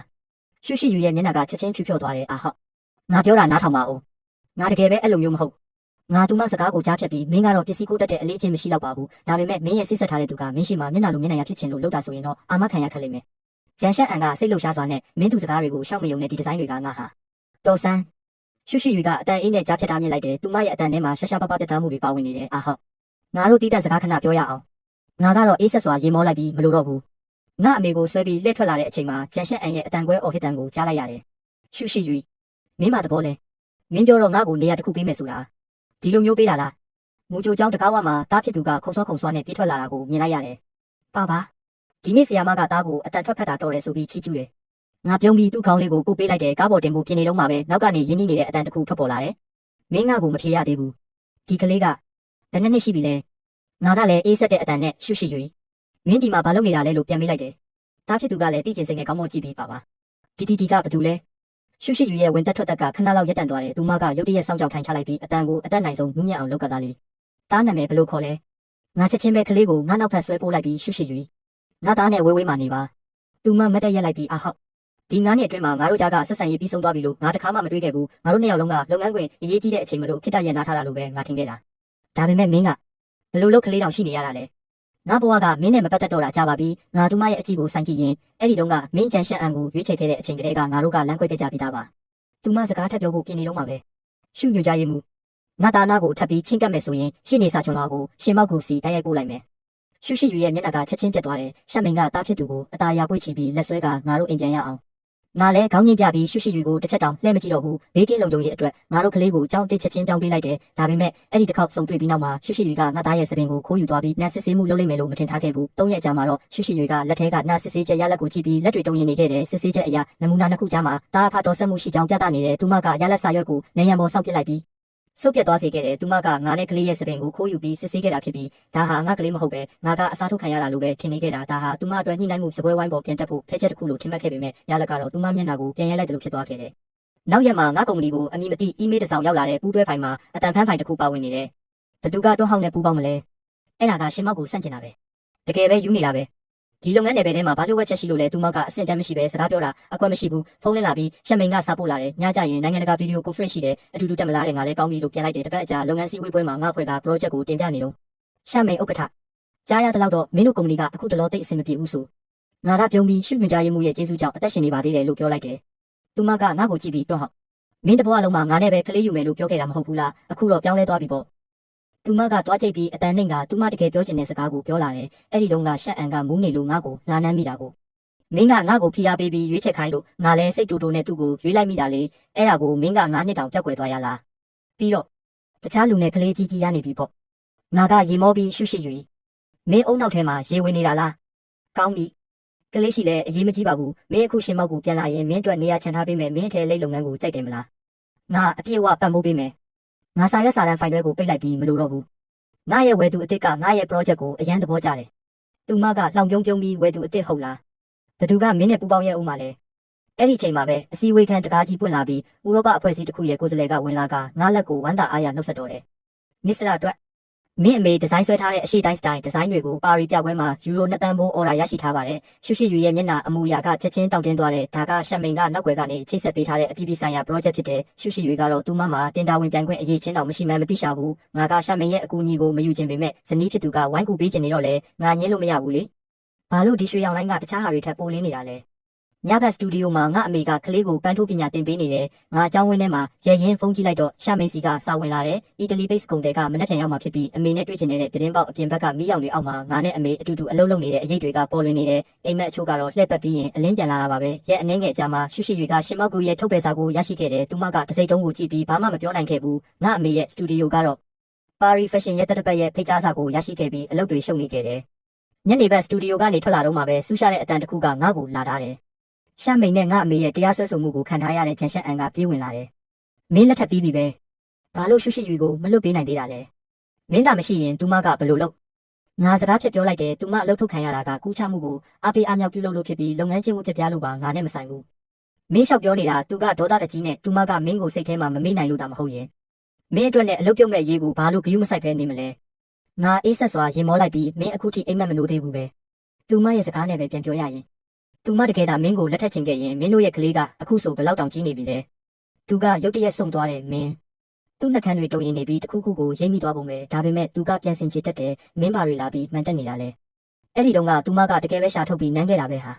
သူမตาငါအပေါ်စိတ်မရှိရင်ဘယ်လိုလုပ်စကားပြောရင်းနဲ့သူတခုခုပြောမှသွားမှန်တရရပြီးပါဇက်ကိုချက်ချင်းပိတ်လိုက်တယ်တကယ်တော့ငါအစကတည်းကတီးပြီးသားပါငါနှစ်ကြာပြီးနောက်ငါးနှစ်ခန့်ကထိုတက်ဖွဲ့တိဆောက်ခြင်း၌ကျန်ရှန်အန်သည်ရှီရှီရီကိုပွေ့ဖက်ကယူသွစွာနမ်းရှုပ်နေသည့်ပုံရိပ်မှာယခုထက်တိုင်ရှင်းလင်းနေစေပင်ထိုစဉ်ကလူတိုင်းသည်သူ၏တရုပ်ဆောင်မှုကြောင့်လှည့်စားခြင်းခံခဲ့ရတော့လဲကျွန်ုပ်တို့ဦးလဲသာတတိပြုမိခဲ့သည်သူသည်နမ်းရှုပ်နေသည့်ဂျာကာလာ၌တိတ်တဆိတ်မျက်လုံးဖွင့်ကကျွန်ုပ်အားတစ်ချက်ကြည့်ခဲ့သည်ထိုမျက်ဝန်းများထဲ၌စိန်ခေါ်မှုများနှင့်ကျေနပ်အားရမှုများပြည့်နေနေသည်ကျေးဇူးတင်ပါတယ်ကျွန်တော်ကိုရှင်းရှင်းလင်းလင်းမြင်ခွင့်ပေးလို့သူဘလောက်အထိမိုက်မဲလဲဆိုတာကျွန်ုပ်ကတိုးညင်းစွာပြောလိုက်သည်မင်းအစောကြီးကလေးကတိနေတာပဲဒါဆိုပါလို့ဖုံမကောင်းခဲ့တာလဲမထိုက်တန်လို့ကျွန်ုပ်သည်လှည့်ထွက်ခဲ့သည်အမှန်နဲ့အမှားကိုတောင်တဲတဲကွဲကွဲမခွဲခြားနိုင်တဲ့အမျိုးသမီးတစ်ယောက်ကိုမင်းစီပဲပေးလိုက်ပါတော့မယ်။တော်သေးတာပေါ့ထိုအတန်သွင်းဖိုင်ကအစ်စ်အမှန်ဖြစ်နေလို့ကျွန်ုပ်ကမျက်မှောက်ကျုပ်လိုက်ပြီးဘာအတန်သွင်းဖိုင်လဲ။ရွှေထွေထွေမန်နေဂျာကအခုချိန်မှာအလုပ်ရှာဖို့အလုပ်ရှုပ်နေတင်တာလေစိတ်ကိုလာဖို့အချိန်အားရှိသေးတယ်ပေါ့။သူမ၏အတန်များတုံရင်နေသည်ကျမမှားတော့ပါတယ်ကျန်ရှန်အန်ကတမင်တကာလုပ်ခဲ့တာလို့ကျမမထင်ထားမိဘူးသူအစိမ့်မမိခဲ့ပါဘူးအဟောက်ကျမကိုအခွင့်အရေးတစ်ချိန်လောက်ထပ်ပေးပါဦးကျမဝန်ခံပါတယ်ထိုစဉ်ကကျမလက်ပေါ်လော်လီပြီးမာနထောင်လာခဲ့မိလို့လူတွေကျမကိုဝိုင်းုံနေတာကိုသဘောကျခဲ့မိတာပါဒါပေမဲ့မင်းကိုတကယ်ဆုံးရှုံးရလိမ့်မယ်လို့ကျမတခါမှမတွေးခဲ့မိဘူးမင်းထွက်ခွာသွားတဲ့ထိုနှစ်အနေငယ်အတွင်းမှာမင်းကစိတ်ကောက်နေုံတင်လို့ပဲကျမအမြဲထင်နေခဲ့တာကျမသာလှည့်ပြန်လာရင်မင်းကမူလနေရာမှာပဲရက်နေအောင်မယ်လို့ကျမထင်နေခဲ့တာကျွန်ုပ်ဒီမတ်တက်ရက်လိုက်ပြီးသူမအားတည်ငြိမ်စွာကြည့်လိုက်သည်မင်းကဒါကိုပဲမေ့နေခဲ့တာသူအလုပ်တင်ပထမဆုံးနေ့မှာတည်းမင်းရဲ့ရုံးခန်းထဲကိုသူစိတ်ကြိုက်ဝင်ထွက်သွားလာတာကိုမင်းကခွင့်ပြုခဲ့တဲ့ကုမ္ပဏီညစာစားပွဲမှာသူကမင်းရဲ့ပခုံးကိုတမင်မီနွဲနေတာကိုလည်းမင်းကတုံးမထုတ်ခဲ့ဘူးကုမ္ပဏီတစ်ခုလုံးကသူမင်းကိုသဘောကျနေတာတိကျတာတော့မင်းကသူ့ကိုတီးတက်နေရပေးထားပြီးဖောက်တယ်တွေနဲ့တွေ့ဖို့ခေါ်သွားပေးခဲ့တယ်လို့မင်းနဲ့အတူခီးသွားဖို့လည်းခွင့်ပြုခဲ့တယ်မင်းတကယ်ပဲပြဿနာကထိုနှမ်းရှုံမှုတစ်ခုတည်းလို့ထင်နေတာလားကျွန်တော်အားအမှန်တကယ်ထွက်ခွာသွားစေခဲ့တာကဘယ်တော့မှသူမဟုတ်ခဲ့ဘူးမင်းကတခြားလူတွေရဲ့ဝိုင်းအုံမှုကိုခံကျင်ပြီးတခြားလူတွေမင်းအတွက်အသက်ပေးဆက်တာကိုသဘောကျနေခဲ့တာသူစီးကြော်နေမှန်းတည့်ရက်နဲ့မင်းကဘယ်တော့မှဂရုမစိုက်ခဲ့ဘူးဒါပေမဲ့မင်းမိနေတာကလူနှလုံးသားဆိုတာအကန့်အသတ်မရှိအသုံးချလို့ရတဲ့အရာမဟုတ်ဘူးသူမသည်ထိုနေရာ၌ပင်ဒူးထောက်နေစေဖြစ်ပြီးမျက်ရည်များတားမရစီးရကျဆင်းနေတော့လဲကျွန်ုပ်၏နှလုံးသားထဲ၌မူမိသည့်ကြရက်ရိုက်ခတ်မှုများမရှိတော့ပေလွန်ခဲ့သောနှစ်ပေါင်းများစွာကကျွန်ုပ်သည်လည်းသူမအားဆွဲထားနိုင်ရန်အသေးအတန်စူးစမ်းခဲ့ဘူးသည်သို့သောနောက်ပိုင်းမှာသာကျွန်ုပ်နားလည်ခဲ့ရသည့်အစစ်အမှန်စိတ်ပြအာရုံမှုဆိုသည်မှာရန်ဖြစ်ခြင်းနှင့်တစ္ဆာဖောက်ခြင်းများမဟုတ်ပဲတနေ့သောခါ၌မင်းကလက်မကြည့်ကျင်တော့ခြင်းပင်ဖြစ်သည်မင်းသူစီအတန်သွင်းဖိုင်ပို့လိုက်တာလားအတိတ်ကအကြောင်းအရာတွေကိုပြန်ပြောင်းတတိယရင်တစ်ဆက်တည်းမှာပဲထိုစဉ်ကသူစောက်ရှောက်ပေးခဲ့တာကိုကျေးဇူးတင်တဲ့အနေနဲ့ပါဒါကခုနတင်ဗီဒီယိုကောနဲ့ပါရီကိုဘယ်တော့ရောက်မလဲလို့လှမ်းမေးနေတယ်ပြီးတော့မော်တော်ဆိုင်ကယ်ပြန်ခွဲကလည်းမင်းဖလားကင်မာကိုစောင့်နေကြတယ်နှစ်နှစ်ကြာပြီးနောက်ကျော်ဟောက်ဤကျော်ရှိစုရှို့သည်စတော့ဈေးကွက်၌စည်ရင်းဝင်ပြီးတစ်နှစ်အကြာတွင်ပါရီဤစောင်းဦးဖက်ရှင်ရက်တပတ်ဖွင့်ပွဲနှင့်တိုက်ဆိုင်နေသည်သူသည်မိခင်ရှမ်းမင်းနှင့်တားဖြစ်သူရှောင်းရှင်းချန်တို့ကိုခေါ်ဆောင်ကာပါရီတို့အတူတူပြန်တန်းလာခဲ့သည်မိခင်ဖြစ်သူအားသူမကိုယ်တိုင်တဝက်တစ်ပြက်ဆောက်ရှောက်ခဲ့ရသည့်ကျော်ရှိစုရှို့သည်ကမ္ဘာစင်မြင့်ထက်သို့အမှန်တကယ်တက်လန်းနိုင်ခဲ့သည်ကိုကိုယ်တိုင်မြင်တွေ့စေခဲ့သည်လေရင်ဆက်ရောက်ချိန်တွင်ပါရီ၌မိုးခွဲခွဲလေးရွာသွန်းပြီးစားဖြစ်သည်စိတ်မြေကမ်းပေးရှိလေထုသည်စွတ်သောအိတ်တက်ကိုစောင့်ကျင်းနေပြီးအောင်ရှင်းချန်သည်အရှိကနေရှောက်လန်းနေပြီးလမ်းပေါ်ရှိရေအိုင်ငယ်လေးများကိုပျော်ရွှင်စွာနင်းကြော်ကခုန်ပေါက်နေသည်တာယာကြည်လင်သောရေမောတန်များမှတိတ်ဆိတ်သောလမ်းမထန်၌ထူးခြားစွာပဲ့တင်ထက်နေသည်ဖေဖေဟိုအိမ်ကတီဗီထဲကရုံးတော်ကြီးလိုမျိုးလား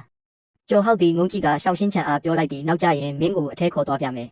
တကယ်လားဒါဆိုမေမေလည်းအတူတူပေါ့ရှာမင်းကပြုံးလျက်ဝင်ပြောလိုက်သည်ဒီတခါတော့ဘာမှစိတ်ပူစရာမလိုဘူးအပန်းဖြစ်ခီးထွက်လာတယ်လို့ပဲသဘောထားလိုက်ဖက်ရှင်ရှိုးကြည့်ပြီးရင်ကျမတို့လူပါပြတိုက်ကိုသွားကြမယ်ပြီးရင်မင်းကိုဒစ္စနီလန်းခေါ်သွားပေးမယ်ဟုတ်ပြီလားဒစ္စနီလန်းမှာမင်းသမီးတွေအများကြီးရှိတယ်ပြီးတော့ရုံးတော်ကြီးလည်းရှိတယ်ကောင်းပါပြီမင်းသမီးတွေနဲ့ရုံးတော်တွေကိုသွားကြည့်ကြတာပေါ့ဟိုတယ်ကိုစိတ်မြင့်အနီး၌စီစဉ်ထားသည့်တရင်ပေါက်မှတစ်ဆင့်အဝေး၌မီးလင်းနေသောအိုင်ဖယ်မျော်စင်ကိုလှမ်းမြင်နိုင်သည့်ရှောင်းရှင်းချန်သည့်ယခုကဲ့သို့မြင်မာသောမြင့်ရှုခင်းကြီးဟိုတယ်မျိုး၌ပထမဆုံးအကြိမ်နေထိုင်မှုချင်းဖြစ်သဖြင့်ပျော်ရွှင်စွာတရင်ပေါက်လိုက်ကကိုပွေဖက်ပြီးမအိတ်ချင်သေးပေကျော်ဟောက်ကကလေးကိုချော့သိပ်ပြီးနောက်လှည့်ကြည့်တွင်ရှာမင်းသည်ဝရန်တာ၌မတ်တက်ရက်ကဖုံးပြောနေသည်ကိုတွေ့ရသည် ညလေသည်သူမ၏နိုင်ရွက်ပေးရှိဆန်ဆာများကိုတိုက်ခတ်နေသည်သူမသည်တည်ငြိမ်သောလေတံဖြင့်အလုံးများကိုစီစဉ်နေပြီးတကိုယ်လုံးသည်ပြင်ပလူများတိကျသည့်ဖြစ်တာပြီးဆွမ်းဆောင်ရည်မြင့်မာသောရှာအုပ်ချုပ်သူဖြစ်နေစေပင်ဖုံးချလိုက်ပြီးနောက်သူမလှည့်ကြည့်လိုက်ရာကျော်ဟောက်ကိုမြင်သောအခါမှသာသူမ၏အမှုအရာကနူးညံ့သွားတော့သည်အိတ်သွားပြီလားခတင်ပဲအိတ်သွားတယ်ကျော်ဟောက်ကရှောက်သွားပြီးနောက်ကနေသူမကိုဖွားဖွားလေးပွေ့ဖက်လိုက်သည်ရှမင်းသည်လည်းသူ၏ရင်ခွင်ထဲသို့မိနွဲလိုက်ပြီးနှစ်ဦးစလုံးစကားမဆိုကြပေရင်ခုန်လေလားရှမင်းကရုတ်တရက်တိုးညင်းစွာမေးလိုက်သည်ကျော်ဟောက်ကပြုံးလိုက်ပြီးနည်းနည်းပေါ့ရှမင်းကလက်ကြည့်ကရင်မခုန်ပါနဲ့မင်းအကောင်းဆုံးလုပ်နိုင်ခဲ့ပြီးသားပဲကျော်ဟောက်ကသူမကိုငုံကြည့်လိုက်ရာလွန်ခဲ့သောနှစ်ပေါင်းများစွာကအကြောင်းအရာများကိုရုတ်တရက်တရေရမိသည့်ထိုစဉ်ကသူသည်စကားပြောပြရေးမှခုတင်ပဲထွက်ခွာလာခဲ့ပြီးဘာမှမရှိသလောက်ပင်ဖြစ်သည်ရှမင်းသည်လည်းသူ့အနားမှရှိနေသေးခဲ့ပြီးတဆင်ချင်းစီဖြတ်ကျော်လာခဲ့ကြခြင်းဖြစ်သည်အခက်ခဲဆုံးအချိန်များတွင်သူတို့သည်စတူရန်မီတာ60ပင်မပြည့်သောတိုက်ခန်းလေးထဲ၌စုပြုံနေခဲ့ကြရသည့်တစ်ချိန်တွင်ပရောဂျက်ရန်ပုံငွေပြက်လက်သောတစ်ဖြင့်နှစ်ယောက်သားရက်တစ်ပတ်နှစ်ပတ်ခွဲခန့်ခောက်ဆွဲပြုတ်ကိုပဲစတိုက်စားခဲ့ကြရသည်သို့တော်ညာလည်းနေ့ရက်များကမျောလင်းချက်ရှိနေစေပင်ဖြစ်သည်အဘဲကြောင့်ဆိုသောရှမင်းကသူ့ကိုဆုတ်ခွာသွားမလားဆိုသည်ကိုသူဘယ်တော့မှတွေးပူစရာမလိုခဲ့ပဲသူမကသူ့အနားမှအမြဲတမ်းခိုင်မာစွာရပ်တည်ပေးခဲ့သောကြောင့်ဖြစ်သည်ကျေးဇူးတင်ပါတယ်ရှမင်းကမျက်ကုံးပင်ကဘာကိုကျေးဇူးတင်တာလဲထိုစဉ်ကကျွန်တော်ဆင်းရဲတာကိုမယုံရှာခဲ့တဲ့အတွက်ကျေးဇူးတင်တာပါသူကရုတ်တရက်ရေမောလိုက်သည်ကျော်သခင်ကျမရဲ့ရင်းနှီးမြှုပ်နှံမှုအမြင်ကအမြဲတမ်းကောင်းမှုနေခဲ့တာပါပါရီဖက်ရှင်ရဲ့တက်တပတ်ဖွင့်ပွဲနေ့တွင်ကျော်ရှိဆူရှိုသည်ယခုနှစ်၏စိတ်ဝင်စားမှုအခမ်းအနားဆုံးသောအရှိတိုင်းအမှတ်တစိမ့်များထဲမှတစ်ခုအနေဖြင့်ပွဲပိတ်ပြသရန်စီစဉ်ခြင်းခံရသည့်စင်နောက်ွယ်၌အလုံးရှုံနေကြပြီးမော်ဒယ်များမိတ်ကပ်ဆရာများနှင့်စတိုင်လစ်အဖွဲ့များမှဟိုဟိုဒီဒီသွားလာနေကြသည်လေတူထဲ၌ရေမွေးနှံများစပင်ဖြန်းစည်းများနှင့်မိတ်ကပ်ပစ္စည်းများ၏အနံ့အသက်များရောနှောနေသည်မိခင်ဖြစ်သူသည်အဝတ်စားများရှိတွင်မတ်တရက်ကအင်ဂျီပေါ်ရှိနှစ်ဖက်လာဆူရှုပိုင်းထိုးများကိုလက်ချောင်းများဖြင့်ဖွာဖွာလေးပုတ်တက်နေသည်အမေတဲ့ရေမခုန်ပါနဲ့ကျော်ဟောက်ကရင်းနှွေးနှွေးတစ်ခွက်ကမ်းပေးလိုက်သည်အပြင်မှာမင်းရဲ့အဖွားရှိစဉ်တုန်းကငါတို့ရဲ့ပန်းထိုးလုပ်ငန်းကပြတ်တောက်သွားလို့မဖြစ်ဘူးလို့အမြဲပြောခဲ့တယ်တော်သေးတာပေါ့မင်းလက်မလျှော့ခဲ့လို့ကျွန်တော်လက်မလျှော့ခဲ့တာမဟုတ်ပါဘူးကျော်ဟောက်ကဖွားဖွားလေးပြုံးလိုက်ပြီးအမေကနှစ်ပေါင်း30လုံးလုံးအရင်ဆုံးကြက်ကြက်ခံပေးခဲ့လို့ဒါကျွန်တော်ဒီနေ့လိုအခွင့်အရေးမျိုးရရှိခဲ့တာပါမိခင်ဖြစ်သူသည်တစ်ချက်မင်းတက်သွားပြီးမျက်ရည်များရုတ်တရက်ဝဲတက်လာသည်အတိအကျပင်ထိုချိန်၌ရှိုးပွဲစင်ကြီးအရှိဘက်မှလက်ခုပ်တံများနှင့်စူညံတံများရုတ်တရက်ထွက်ပေါ်လာသည်ပွဲပိတ်ရှိုးကြီးသည်တရားဝင်စတင်ခဲ့ပြီးဖြစ်ပြီးမိမောင်များလင်းထိန်လာသည်မော်ဒယ်များသည်စင်မြင့်ထက်သို့တယောက်ပြီးတယောက်ရှောက်လန်းလာကြသည်နတ်မောင်သောဖက်ရှင်ဝတ်စုံထံ၌ကောင်းမွန်လှပသောဂျော်ရှိဆူရှိုသည်မိရောက်အောင်၌တောက်ပသောအရာဝါများကိုလင်းလက်စေပြီးအရှိတိုင်း၏ရိုးရပန်းထိုးပညာနှင့်ခင်မီချုပ်လို့မှုတို့မှာပြည့်စုံစွာပေါင်းဆက်လျက်ရှိသည်ပွဲကင်းတစ်ခုလုံးသည်စက္ကန့်နှဲငယ်ခန့်တိတ်ဆိတ်သွားပြီးနောက်လက်ခုပ်တံများတောင်းတောင်းဖြားဖြားထွက်ပေါ်လာတော့သည်မီဒီယာများ၏ကင်မရာမီများမှလည်းတစ်ဖြက်ဖြက်လက်နေသည်မိခင်ဖြစ်သူသည်စင်နောက်ွယ်၌မတ်တရက်ကထိုပုံရိပ်ကိုငေးကြည့်နေမိသည်ရှောင်းရှင်းချံကသူမ၏ခြေထောက်ကိုပွေ့ဖက်ကပြောလိုက်သည်အဖွားမမူပါနဲ့မိခင်ဖြစ်သူသည်ရုတ်တရက်ရေမောလိုက်ပြီးမုံကမြေဖြစ်သူကိုရင်ခွင်ထဲသို့ပွေ့ဖက်လိုက်သည်ကျော်ဟောက်သည်မလန့်မကန့်တွင်မတ်တရက်လျက်မိခင်နှင့်တားဖြစ်သူကိုကြည့်ရင်ရုတ်တရက်အတွေ့ထဲနစ်ဝင်သွားမိသည်ထိုချိန်မှသာသူအမှန်တကယ်ခံစားမိတော့သည်ထိုနှစ်များကခံစားခဲ့ရသောမတရားမှုများစိတ်တကြမှုများထွက်ခွာခြင်းနှင့်ဆုံးရှုံးခြင်းများအလုံးသည်အတိတ်မှာပဲကြံ့ရစ်ခဲ့ပြီးဖြစ်ကြောင်းအားလုံးကပြီးဆုံးသွားခဲ့ပြီးထင်ပါတယ်ပြပွဲကြီးပြီးသွားတဲ့နောက်မှာတော့ကျိုးဆူဆူရဲ့အဝတ်ထဲဒီဇိုင်းတွေဟာတစ်ခုလုံးကပါရီဖက်ရှင်လောကမှာအပြောများဆုံးဖြစ်သွားခဲ့ပါတယ်စင်နောက်ဘက်မှာလည်းတယောက်ပြီးတယောက်လာရောက်နှုတ်ဆက်ပြီးလိပ်စာကတ်တွေလဲလှယ်ကြပါတယ်ကျိုးဟောင်တယောက်ညက်လက်တဲ့အထိအလုံးရှုံနေခဲ့ပြီးမှပဲနောက်ဆုံးတော့အားသွားခဲ့ပါတော့တယ်သူနားနေဆောင်ကိုပြန်ရောက်တဲ့အချိန်မှာတော့သူ့သားလေးကရှမ်းမန်းရဲ့ကိုယ်ပေါ်မှာမိပြီးအိပ်ပျော်လူနေပါဖြစ်နေပါပြီဖေဖေဒီနေ့အရန်တော်တာပဲဒီကောင်လေးဟာအိတ်ချင်လုံးလို့မျက်လုံးတော့မဖွင့်နိုင်တော့ပါဘူးသားဖေဖေကိုစောင့်နေတာသူကအဲ့လိုပြောပြီးရှမ်းမန်းရဲ့ပခုံးပုံမိရင်အိပ်ပျော်သွားခဲ့ပါတယ်အမေဖြစ်သူကဘေးမှာထိုင်ရင်းအရင်တုန်းကမင်းဖွားအမြဲပြောဘူးတဲ့လက်မှုပညာသေးတွေလည်းတနေ့တော့အောင်မြင်မဲ့အချိန်ရှိလာမှာပဲတဲ့အဲတုန်းကတော့အမေကမယုံခဲ့ဘူးအခုမှပဲတီးတော့တယ်သူပြောတာမှန်ခဲ့တာပဲရှမ်းမန်းကလှမ်းပြီးအမေဖြစ်သူရဲ့လက်ကိုစုပ်ကင်လိုက်ပါတယ်နောင်ခါကျရင်ပို့ပြီးတော့အဆင်ပြေသွားမှာပါမိခင်ဖြစ်သူကပြုံးပြီးကောင်းကြီးပြပါတယ်အဲ့ဒီအပြုံးထဲမှာတော့နှစ်ပေါင်းများစွာကြာအောင်မျက်ခုံးကြမှာအမြဲရှိနေခဲ့တဲ့တောကတွေဟာနောက်ဆုံးတော့ကင်းစင်သွားခဲ့ပါပြီအိမ်ပြန်ရောက်တဲ့အချိန်မှာတော့ညင်ကတော်တော်လေးနဲ့နေပါပြီဖေဖေသားတို့အိမ်ကိုရောက်ပြီလားရောက်ပြီကျိုးဟောင်ကပြုံးပြီးပြန်ပြေးလိုက်ပြီးသူ့ကိုဂရင်ပေါ်ညင်သာစွာချပေးလိုက်ပါတယ်ကဲကောင်းကောင်းအနားယူတော့မနှက်ဖြန်ကြရင်သားကိုရှောက်လေကိုခေါ်သွားမယ်ရှမ်းမန်းကဒီမြင်ကွင်းကိုကြည့်ရင်ကျိုးဟောင်ရဲ့လက်ကိုတိုးတိုးလေးစုပ်ကင်လိုက်ပြီးနည်းနည်းလေးတိုးကပ်သွားပါတယ်လူနှစ်ယောက်ဟာမိန်ပြပြမိရောက်အောင်မှရက်ရင်ကလေးလေးဖြည်းဖြည်းချင်းအိမ်မက်ကဘာထဲဝင်ရောက်သွားတာကိုငြိမ်သက်စွာကြည့်နေကြပါတယ်ပါရီရဲ့ညဘက်လေးပြေးလေးဟာတရင်ပေါက်ကနေတဆင့်အခန်းထဲကိုညင်သာစွာတိုက်ခတ်လာပြီးအနှဲငယ်အေးမြမှုကိုဆောင်ကျင်းပေးလာပေမဲ့အခန်းထဲကနှွေးထွေးမှုနဲ့ငြိမ်းချမ်းမှုကိုတော့မဖုံးကွယ်နိုင်ပါဘူးကျိုးဟောင်ကဆိုဖာဘေးမှာမိထိုင်နေပြီးရှမ်းမန်းကတော့သူ့ဘေးမှာငြိမ်သက်စွာထိုင်နေပါတယ်နောက်ဆုံးတော့စူးစမ်းခဲ့တဲ့မြတွေအားလုံးကအလားတမဖြစ်ခဲ့ပါဘူးရှမ်းမန်းကညင်သာစွာပြုံးလိုက်ပြီးရှင်အမြဲတမ်းလုပ်ချင်ခဲ့တဲ့အရာတွေအခုတော့အားလုံးအောင်မြင်သွားပြီပဲကျိုးဟောင်ကသူမရဲ့လက်ကိုစုပ်ကင်လိုက်ပြီးမျက်ဝန်းတွေကတဖြည်းဖြည်းနူးညံ့လာပါတယ်လောကတန်ရဲ့အခက်အခဲတွေကိုဖျက်ကျော်ပြီးဒီနေ့အထိရှောင်လန်းလာနိုင်ခဲ့တဲ့အခါသူဟာငယ်စဉ်ကအလိုချင်ဆုံးအရာတွေအားလုံးကိုပိုင်ဆိုင်ခွင့်ရခဲ့ပါပြီနောက်တစ်နေ့မှာတော့တမိသားစုလုံးဟာဘဝရဲ့အရှိန်ဟုန်ကိုလုံးဝရှော့ချလိုက်ကြပါတယ်သူတို့တွေဟာမိခင်ဖြစ်သူကိုလိုက်ပို့ပြီးလူပြူပြလိုက်လောကိုသွားခဲ့ကြတယ်စိတ်ညစ်စင်ဝါတို့ရဲ့ညှရှုခင်းကိုကြည့်ခဲ့ကြတယ်ပြီးတော့တားလေးရှိချန်ကိုလည်းဒီစနီလန်တို့ကိုခေါ်သွားခဲ့ကြပါတယ်ဒီကောင်လေးကအစ်စ်ဝယ်ထားတဲ့အယုတ်ကိုဖက်ပြီးတလန်းလုံးမလွတ်တန်းကင်ထားပါတယ်အောင်ဝဲခံညစာစားပွဲပြီးဆုံးသွားတဲ့နောက်မှာတော့တမိသားစုလုံးဟာနောက်ဆက်တွဲပါတီတွေကိုဆက်မတက်တော့ပဲစိတ်ညစ်တွေကတိတ်ဆိတ်ပြင်းထန်စားတောက်ဆိုင်လေးတစ်ခုကိုသွားခဲ့ကြပါတယ်ညချမ်းကအရန်ကိုနူးညံ့လာပါတယ်မြစ်ပြင်ပေါ်မှာမီးအောင်စုံတွေလင်းလက်နေပြီးအဝေးကအပျော်စီးသမောကြီးကတော့ဖြည်းဖြည်းချင်းမောင်းနှင်သွားပါတယ်တာယာလာတဲ့ပီယာနိုတီးလုံးတန်ဟာလည်းညနေခင်းလေပြေထဲမှာပြန့်လွင့်နေပြီးပါရီရဲ့ထူးခြားတဲ့ရိုမန်တစ်ဆန်နဲ့အငွေ့သက်တွေကလေထုထဲမှာပြည့်နေပါတယ်ဒီနေ့ညတော့နည်းနည်းပဲတောက်တော့မနက်ဖြန်အင်တာဗျူးရှိသေးတယ်မဟုတ်လ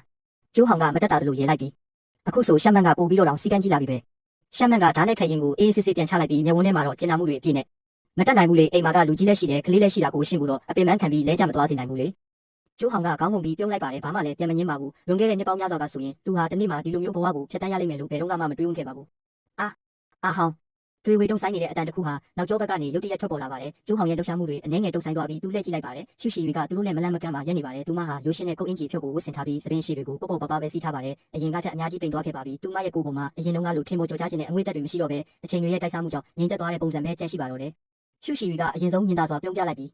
ဂုံယူပါတယ်နော်မနေ့ကပြပွဲကတကယ်ကိုအားလုံးကိုအံ့ဩစေခဲ့တာပဲကျိုးဟောင်ကခေါင်းညှိပြလိုက်ပြီးကျေးဇူးပါသူ့ရဲ့တည်ငြိမ်မှုဟာလွန်ခဲ့တဲ့အတိတ်ကနာကျင်စရာကောင်းခဲ့တဲ့အကြောင်းအရာတွေအားလုံးကိုတကယ်ပဲပြီးဆုံးသွားစေခဲ့ပါပြီဒီနှစ်တွေမှာမင်းအဆင်ပြေရဲ့လား